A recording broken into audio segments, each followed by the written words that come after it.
大家，今天这集我们延续上一集，一样是那位3层楼想装潢但预算只有80到100万的那位朋友、那位网友。上期我们讲哪些东西真的不建议做，这一集就来讲在他的需求里，哪些才是最值得优先做，做了不会后悔，也不会害预算爆掉的地方。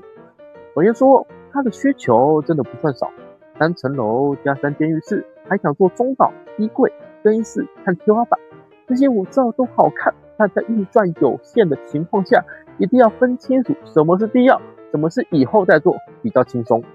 所以我们先从最核心的开始，第一个一定要做的就是水电的整理，这个是3层楼里面最不能省也最不能忽略的项目。线路如果不顺，插座如果不够，或以前有老旧问题，日后出事，你整栋从1楼坏到3楼。那个痛苦是比装潢贵，所以水电是最值得在预算内先打底的地方。第二个，我会建议他做的是全屋的基本油漆，油漆真的是预算有限的救星，上面只要翻新，整个空间会瞬间变干净，亮度也会提升，不用做天花板也能变漂亮。而且对网友的坪数不算小，油漆做起来会有明显的感觉提升，花费却相对友善很多。第三个是系统柜，因为他原本想做木做衣柜，但预算不够，如果坚持木做，真的会直接被拖垮。系统柜是更实用、更划算的选择，能收纳、能整理、能让房间不乱，而且3层楼每一间都需要收纳，用系统柜比较不会压缩预算，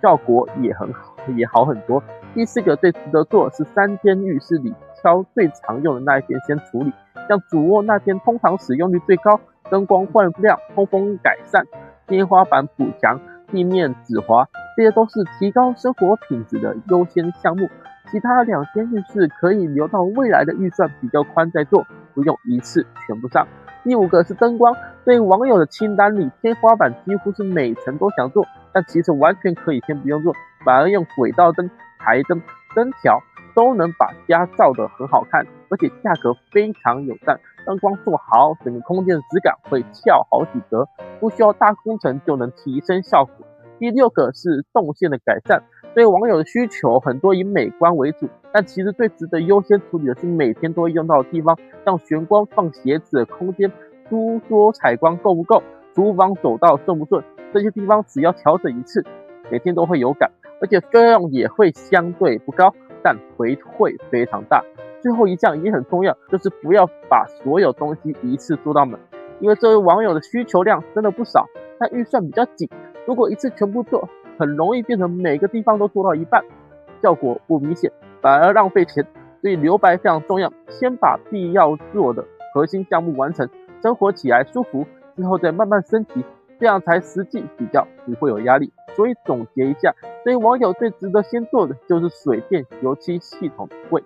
，1间浴室灯光调整跟动线的改善，这些都是花费合理但会大幅提升生活品质的地方。而且做完之后，未来想升级其他的项目也会更顺、更好发挥。好了，这就是第2集，一样是针对这位朋友、这位网友的清单，提出一个比较务实的建议，不是帮他省到什么都不做，而是先做好最重要的部分，之后有预算再慢慢的补上去，